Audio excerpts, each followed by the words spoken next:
What's up, everybody? You are back in here with the Pro Football Pod. You've got Hulk, you've got Coach. We're hanging out with you guys. Be sure to drop a follow on Twitter at ProFootball_pod. If you hit that subscribe button down below and help us get to 500 subscribers, for every 500 benchmark we hit, we're giving away a free jersey to one of you lucky viewers out there. The quicker we get to 500, the quicker we can start giving stuff away, and that's what we're in this for. By the fans, for the fans. We're all in this together. Tell your friends, tell your homies.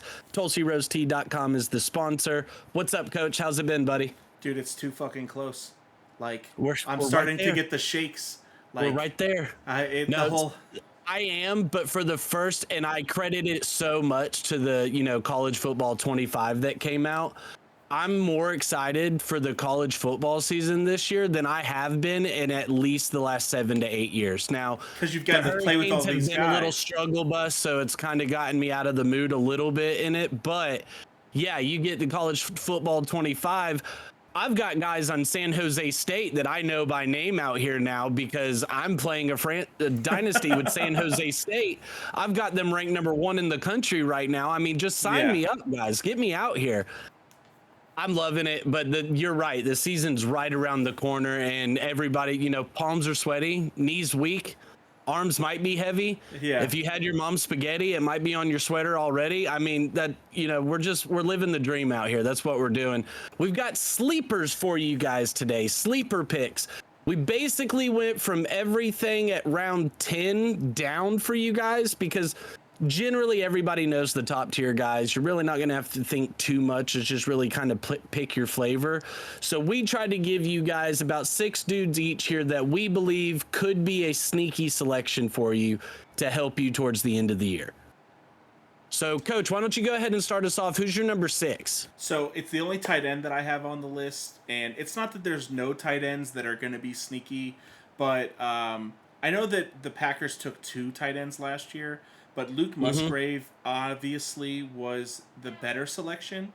And in the type of offense that he's in general, with the injuries that were happening last year, he was seeing a lot of value at the end of the season. So I see a lot of Luke Musgrave being able to be a guy. Like, Dalton Schultz is going at pick 125, and all the way down here, after all the defenses have been taken, at 166 you're getting Luke Musgrave, and he had only one 10-plus point game, but he missed 6 games last year, and he was serviceable for the most part. I just think that he didn't get a lot of touchdowns last year, and Jordan Love's steps that he was making, all the receiver steps that they're making, he's a stash type guy, but I think that he could add value. He's the definition of a sleeper pick.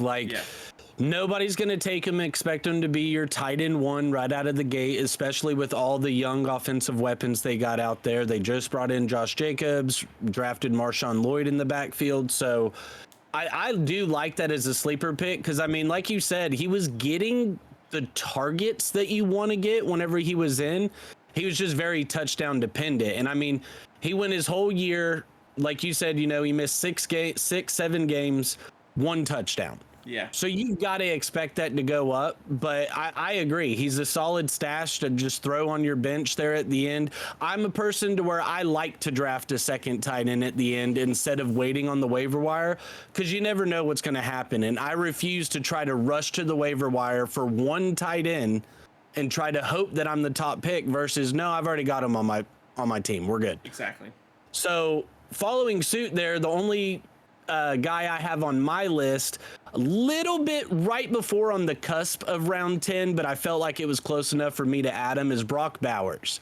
Now you're saying to yourself, this is a 1st round draft pick. He was a highly touted, collegiate tight end. How is he a sleeper? I view him as a sleeper simply because he's going in the 10th round at the end of the 9th round. And you have all these other guys going before him that I wouldn't be shocked to see him just outshine and completely outdo what they're doing over there. You've got guys above him looking at David Njoku had a really solid season, but have we seen 2 seasons straight of David Njoku giving you production? No, so that's a question mark. Jake Ferguson, question mark. Evan Ingram, he's going to get you his. Kyle Pitts is one of the greatest question marks out there. George Kittle, we always talk about how he's boomer bust.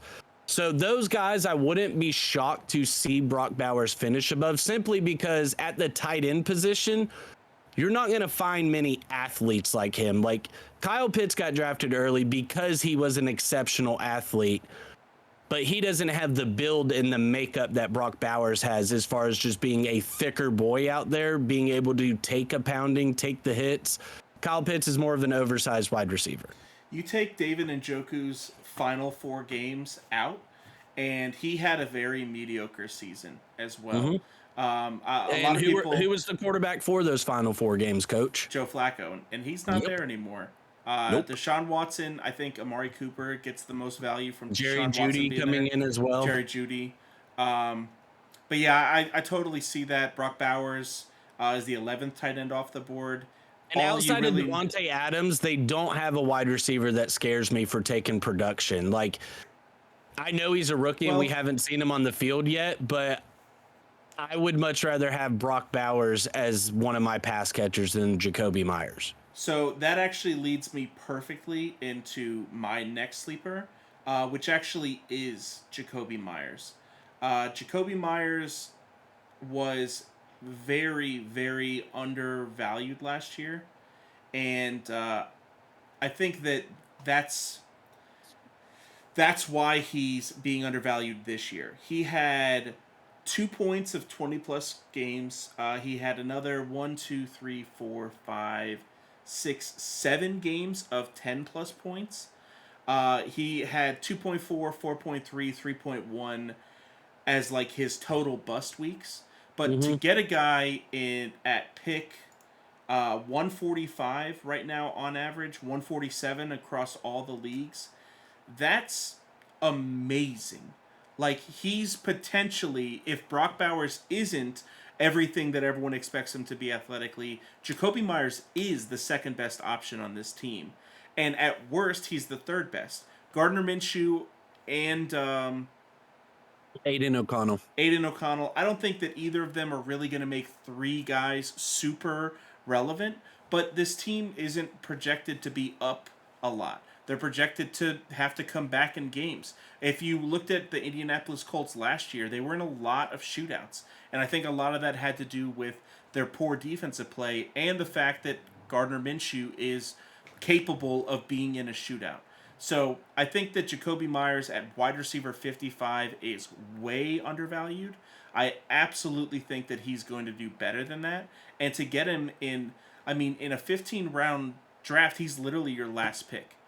If like you only have the 1 flex, 3 wide receivers, 2 running backs, like he is your last pick. I would not be picking a kicker, Evan McPherson. I'd be taking Jakobi Meyers and then seeing what plays out right before week 1. I like Jakobi. My only hang up with Jakobi is over Brock is I haven't ever seen Gardner Minshew be able to solidify 2 pass catching targets. Michael Pittman got his. Like, you're gonna, and so that's my thing with Gardner is he's going to heavily target Davante Adams. Agreed. And Aiden O'Connell will as well, because young quarterback, why would you not? One of the best wide receivers we've seen in this past decade. Why would you not? I get that. What I'm looking at with him is, yes, Josh Downs was able to get 98 targets as the wide receiver too, but you're looking at 770 yards and 2 touchdowns. The next wide receiver behind him, 65 targets, 2 touchdowns. Like, but then when you look at the tight end production that Gardner was giving away in Indy last year, you had, you've got Kyle Granson with 50 targets. You've got Will Mallory with 26 and Mo Alley-Cox with 22. That's 98 targets between the 3 tight ends that Indy used last year, just in the rotation that they had. That's where I see the value for Brock Bowers over Jacoby Myers. Is I feel like it's going to be Devontae getting fed, Yeah. and then, oh my God, I got to dish it off. Let me give it to Brock right here underneath. I think you definitely have to go one way or the other. Yeah. And the thing that's fortunate about Jacoby as well is you're getting him 50 picks after Brock Bowers goes. So like Yeah. there's a lot less risk. That's a big thing for my sleepers. I don't want the risk. These So are what players that coach you is have to saying pick no is matter you what. guys could. What coach is saying is you guys could take both of them You could. easily. And then whichever one ends up working out through the first 3 weeks, you keep.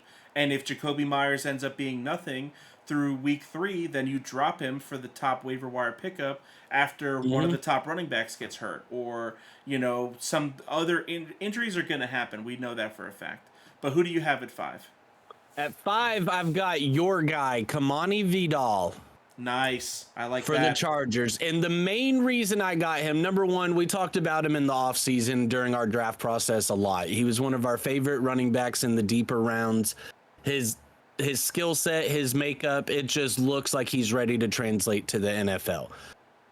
Yes, they brought in Gus Edwards. Yes, they brought in J.K. Dobbins. Neither one of those guys scare me as far as long-term production. Gus Edwards is going to get you the touchdowns. What? I'll pay you $1,000 if we can get a full 17 games out of J.K. Dobbins. Yes. If we can get 14 games out of J.K. Dobbins. Like, I love J.K. Dobbins, but the guy cannot stay on the field for the life of him. So because of that, where you're able to get Kamani Vidal right now in your drafts, looking at it right now, he is going... Oh, my screen just went away there on me. That's just, 206. production shit. 206. There it is. So, I mean, right at the end of your draft, like, yeah, you're going to have to waste a roster spot for him. And most likely the best way to get him is if you decided to draft J.K. Dobbins or Gus Edwards and roster him as a handcuff. But as far as, the episode goes for sleepers, this guy could easily turn around and be a very solid running back 2/flex play for you down the road. The best part about it is 5'8", 213 pounds, 4.46 speed. The guy is Doug a Martin. prototypical freaking running back. Like, He's he's Doug everything that you want at running back. Yep. And he's playing for the guy that we know wants to run the ball. Justin Herbert's already dealing with plantar fasciitis. Like, there's no wide receivers on that team besides... 5'8". Joe Alt is a full 1 foot taller than him at 6'8". Yeah. You just literally have him jump onto Joe's back and just hang on for dear life and just carry him down the field. That's what I would do. So who you got at 5 for yours? So I've got a little bit higher up the list, Romeo Doubs. I know that everyone's super high on Jaden Reed right now, and Romeo Doubs played every single game last year. He was pretty heavily targeted. In like most of his games, he was getting at least 5 targets. He had a game of 12 and 13 targets, another one with 9. He only had really one game that was like a 1-target game, a couple of 3-target games, and a 4-target game. So as far as like the offense goes, he last year was getting heavily targeted. On top of that, he's already showing in camp and in the preseason that he's the number 2 receiver. In 2 wide receiver sets, it's Christian Watson and Romeo Doubs. So he's stayed healthy most of his career. He's on a extremely high-powered offense that could potentially be the best offense in football this year. Having one of these pieces is going to be super important. To get Jaden Reed, you have to spend like a top 60 or 70 pick. To get Christian Watson, you have to spend pick 97. So to be able to spend a pick even a couple rounds after that to get another player on this offense, I like him a lot more than I do Dontavian Wicks that goes even later than him. So I think that whenever we're looking at a sleeper, it's all about possible production. His possible production is probably the highest on this list as far as wide receivers go for me. I like that pick for the simple fact of kind of like you were alluding to. He's the one wide receiver on the team that no other pass catcher affected his production. Like when Christian Watson was out, his production was the same. When Christian Watson came back, his production was the same. Jaden Reed, Dontavian Wicks, they both got theirs every now and then, but it was still always Dubs was just the consistent factor there for you. So I do like that in the fact of he's the third wide receiver going for them and very well could be their wide receiver one going into the season. At least by the end of the season. Yeah. Like... Which Christian Watson will be the wide receiver one just because of his ability. But I mean, if you can't stay on the field, which we've seen the first 2 seasons of him for this point, you're always going to fall back on the guy that availability is the best ability. And if he's always out there for me, that's the guy I'd rather have. So I think he's also a third-year guy. So that's huge for me. Like, this is his year to make the jump. Yeah, it absolutely is. And it's another year with Jordan Love. Like, I'm all over what you're saying right there. Number 4, I've got Will Levis. And Will Levis was the only quarterback I put on my board simply because for Will, you can get him as your quarterback too. If you wait on him as your quarterback one, I mean, good luck. But he's going in the 17th, 18th round for you right now. And I just like the possibility of putting him on my roster as my late round QB2 just because of what the Titans brought in this offseason on the offensive side of the ball. Like, they drafted an offensive tackle early to come in and help them on the offensive line. We knew they were going offensive tackle. They brought in Tony Pollard. Tajay Spears is going to have another year under his belt. He's got another year with DeAndre Hopkins that he's able to play with. They brought in Calvin Ridley as well. Also brought in Tyler Boyd. So one of quarterback's best friends is that nice slot receiver. And Chigoziem Okonkwo really was starting to pick it up last year. Great safety. Not just, not a top of the line tight end, but a great safety blanket with great athleticism. So with everything that he has around him and more of an offensive minded head coach coming in for him as well, I absolutely love the prospect of Will Levis. I mean, us as Dolphins fans, everybody watching this, you all watched the Monday Night Football game last year. Will Levis came out and just went toe-to-toe with Tua and the Dolphins, laid the shoulder down on Jalen Ramsey. Like, the guy is built like a freaking brick house. Like, he's got all the tools and everything to make it happen. So it's just one of those, is the new coaching staff going to be a detriment to him or a positive for him? I'm going to lean towards the positive because it's an offensive-minded staff coming in. In probably like 8 games, he had 8 touchdowns and 4 interceptions with 1,800 yards. That's solid.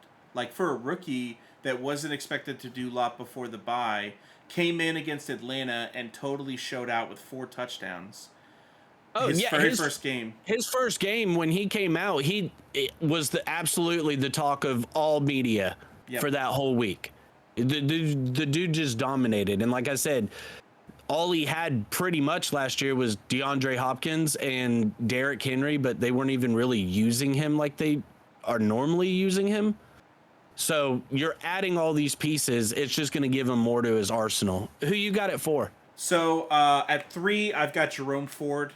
If Nick Chubb was playing this season, then Jerome Ford should get picked in round 11. Nick Chubb isn't even playing until potentially week 6, week 8. We don't know yet. And then he's still going to be brought back slow.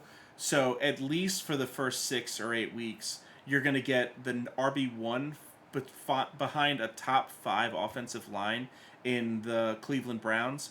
You have Deshaun Watson, who has legs with the ability to scare up some extra space for him. He does have legs. He confirmed. Does. Yeah, I mean, he has legs. So, last year with Nick Chubb, he had a 22-point game in week 2 and an 18-point game in week 3.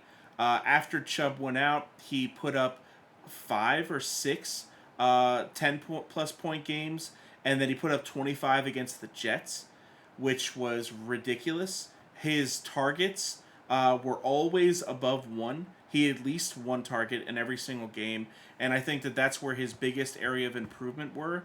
Him and Tajay Spears are my two favorite young running backs. Tajay Spears just gets taken in like the 7th round or 8th round, so he doesn't qualify for as a sleeper. But as a sleeper, Jerome Ford is a lights out pick. I mean, you're not going to get another running back at pick 117 that's the starting running back for their team opening week. Like that, you're not going to get it, and you're never going to get him on waivers. So you have to spend a little bit of draft capital on him.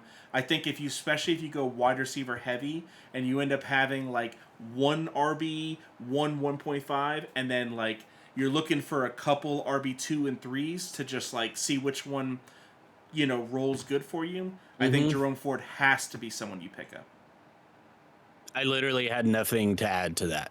Like, everything you said is what I would go with as well. Because like you said, Kareem Hunt's no longer there as well. So it's all Jerome Ford. He had and the guy Kareem put Hunt up all last 800 year. yards last year and only 4 touchdowns, but that's with letting Kareem Hunt get most of the goal line work. Yep. And he still had a handful of games with Nick Chubb there as well. So yeah, the arrow is only pointing up for Jerome Ford. And like you said, in the 11th round, you're getting a starting running back at least minimum the first 5 games of the year. Yeah, I'll take that. Number 3 for me, I had Rashid Shaheed. Everybody loves Rashid Shaheed. He's one of those kind of fantasy darlings to where he'll pop off for you and give you a 17, 22 point game every now and then, but it's not consistent. Yes. The reason I added him to my list as a sleeper is specifically because you're able to get him right now in the 14th or 15th round. And if for some reason anything happens to Chris Olave, he's wide receiver 1. Yep. Like, I know they still got A.T. Perry on the roster, and he's a young guy that they're trying to bring up, and they've still got a couple other role guys. But for me, Chris Olave goes out, and Rashid Shaheed's immediately looking at 7 to 8 targets minimum a game. Honestly, Alvin Kamara, Chris Olave, Rashid Shaheed, in that order of like most targeted player on the team, the people that are going to get the most touches. Even with with Chris Olave there, he's still going to have some solid games. I mean, his first game against Tennessee last year, he put up almost 17 points. He gets targets as well. Against Minnesota, he only had 4.9 points, but he had 9 targets that game. Like, they're not just not throwing him the ball, and he's only catching it deep. That's his trick that he has the most value with, but that's not the only thing that he's capable of. And he had quite a few run after the catches last year that were touchdowns for him as well. So I'm extremely excited about him. I had him on my list as well, just a little bit further down, especially right here on Fantasy Pros. It says he's going as pick 144. 144? Yeah. And then, like I said, after Olave and Shaheed, you've got A.T. Perry. Haven't really seen it out of him. Cedric Wilson Jr.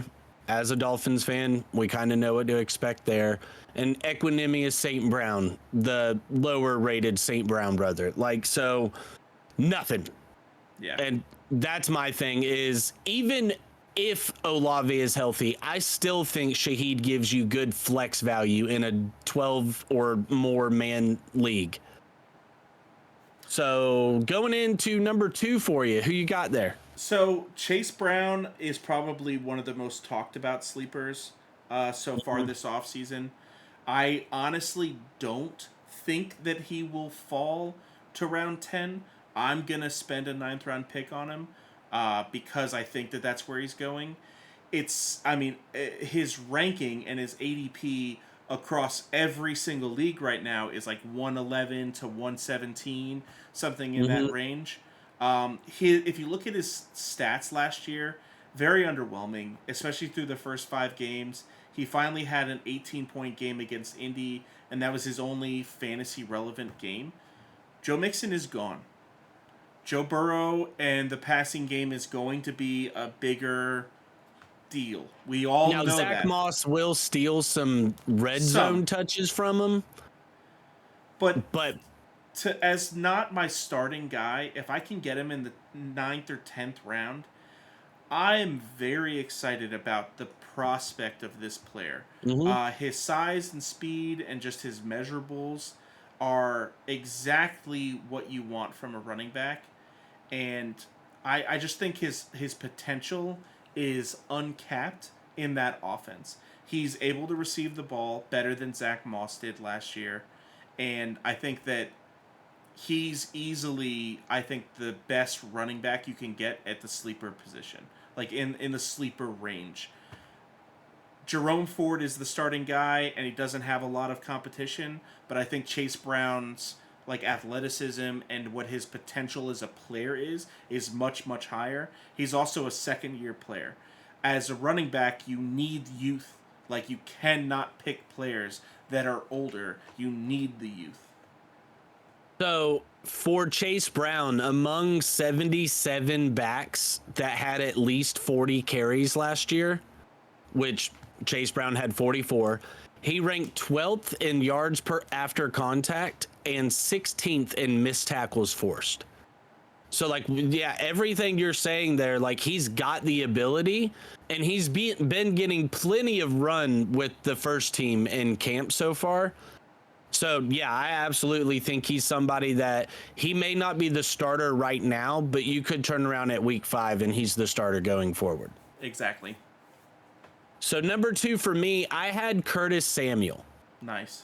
for the Buffalo Bills. They brought him in this year, and for the Bills overall, you know, we know after losing Diggs, they've kind of had a good bit of turnover. They drafted Keon Coleman. They've still got Khalil Shakir there.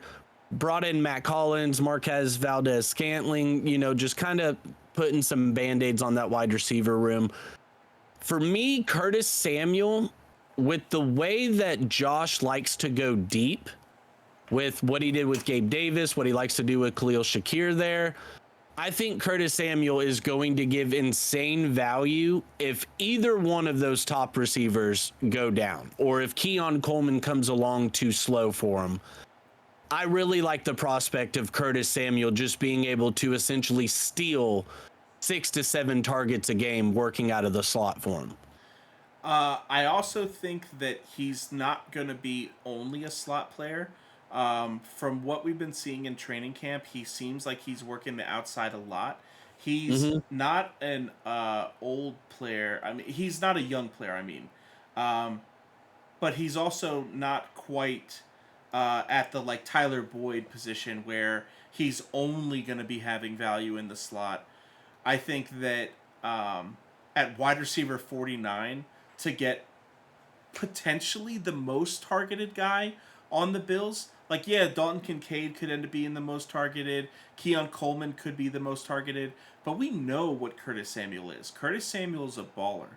And I think that the Commanders the last couple of years have tarnished our memory of what Curtis Samuel is capable of. But he was running the ball, receiving the ball a lot in the first couple of years of his career. I think that he has a lot of potential value. Well, Um, that's not to mention that his OC in Buffalo, Joe Brady, was his OC when he was in Carolina yeah, before he went to Washington. So he's got that relationship there. And for him, honestly, it's just a matter of being healthy and staying on the field. Like, he's just dealt with so many injuries and his seasons have been so sporadic. If healthy, yeah. he could absolutely be a dude for them because they've got to find somebody. They need people, like that's for sure. So wrap it up for us. Who you got at number 1? Jaden Daniels, and I think it's I could almost just say enough said there. Jaden Daniels' ceiling is Lamar Jackson's second season ever in the league, where he won the MVP. Jaden Daniels is as good of a runner as Lamar was, while being a better passer coming into the league. He played 5 or 6 seasons in college, so he's absolutely, has the experience necessary. I think from him and Bo Nix, we're seeing in the preseason exactly what that last year gave them as far Mm-hmm. as their development to being ready for the NFL. He has potentially, besides Caleb Williams, the best uh, cast Ceiling. like Or well yeah. cast of like people with him. I mean, he's got at Free least Terry Mack. Can we get Terry Mack a legit wide receiver one season out here? That's all I Seriously. want to see. And Jahan Dotson almost made my list because of Jaden Daniels and what this offense is potentially able to be. Brian Robinson, like across the board, they have so many very valuable pieces surrounding Jaden Daniels. He's not walking into a Justin Fields type situation, and he's a much better passer than Justin Fields ever was his first couple seasons. So, I mean, the guy won the Heisman last year, and he looks poised as fuck in the preseason so far. So I think that Jaden Daniels could end up being better than Anthony Richardson this year. Like I think that that's his total ceiling. He's a better thrower. Exactly. And his floor is to be Kyler, like at minimum, and you're getting him at quarterback 12. Kyler's quarterback 7. Yeah. Like he's probably going to have a better season than Dak, Tua, Joe Burrow, all these guys because of his dual threat ability, and he's getting taken so late. I don't get why he's getting taken so late. So he's absolutely much, much higher on my board. I love the prospect of if you take a quarterback early, like within the first 6 rounds, coming back and taking Jaden Daniels even a round or 2 early, just to make sure, because like you said, whether injury or not to the starter that you have, you've got a dude on your bench that could easily turn out to be a top 5 quarterback just because of his pure athletic ability. Yep. We've seen it with Lamar. We've seen it with Kyler. We've seen it. So, like, it's there. My number 1, Ladd McConkey. Love it. And I've got Ladd because, I mean, yeah, they've got Josh Palmer still. Okay, Quentin Johnson's coming into year 2. Let's give him the benefit of the doubt. Nothing in that passing game excites me. I think Ladd is coming out of the gate, not necessarily going to get Puka Nacua style production and just overall targets, but I wouldn't be shocked if he did. Like, the dude is built for possession type football, and not only that, but he's got more athleticism, I would say, than Cooper Kupp does. You know, if we're just comparing white guy to white guy here. For me, I think Ladd coming in, even as a rookie, is going to become an early safety blanket for Justin Herbert. We've seen Joshua Palmer's normally the guy that he likes to target in the intermediate to deeper levels. Quentin Johnson, everybody in the world still just waiting for the guy to put it together or just show that he can actually catch 5 balls in a row. Like, is that a thing that can happen? Seriously. So for him, it's just a matter of who else you got. Like, and so for him being a rookie, and the reason overall I put him on my sleeper list is because he came in there right at the range for you. Well, when I made my list, he was at 101. Now he's at 94 overall. So he has gone up a little bit, but he's right there at that cusp to where you're drafting him. And if he becomes a starter for you, it's absolutely a home run pick. Exactly. I mean, he was the 7th fastest wide receiver in the fastest wide receiver class of all time. Like at the combine, he's 6 foot, 186 pounds, ran a 4.39 with a 36-inch vertical, and he's likely to be Justin Herbert's number 1 target. Joshua Palmer is the only person that's competing with him, and Joshua Palmer's had 4, maybe going on 5 seasons to impress and show us that he's a guy, and he hasn't. And well, yeah, what you've seen is what you're getting out of Josh Palmer. Like, it's nothing to, like, you know, just, he's not a slap dick out here, but he's also not a wide receiver 1. And y'all can come in the comments and tell me, oh, Brock Bowers, when Brock Bowers was in, Ladd McConkey's production wasn't near what it was when he was out. Yeah, okay, shut up. Like, it's Brock Bowers, one of the greatest collegiate tight ends we've ever seen. Like, he's obviously going to steal some fucking targets from somebody. We've seen the athletic ability Ladd has. He dominated the combine. Like, everything about him excites me. It's just now, honestly, with the news that's been coming out with, you know, Herbert's foot injury, is Herbert going to be the guy throwing on the ball? Because I pray to God he is. Yeah, Easton Stick is not the guy. Yeah, no, I'm not trying to roll with Easton Stick because immediately Ladd would just come off my board because I'm just not touching that. So, hey, if you guys agree with this, if there's somebody you feel like we left off, somebody that was too low, somebody that was too high, go ahead and throw it down there in the comment section. Let us know how we did. Hit that follow, subscribe button. If you missed it at the beginning, 500 subscribers, we're giving away a free jersey to one of you lucky viewers. TulsiRoseTea.com is the sponsor. At ProFootball_pod on the Twitter machine. I believe that's all the, T's and P's I've got to give out for you guys today. We love you guys. We appreciate you guys. Peace out. Let the outro music play.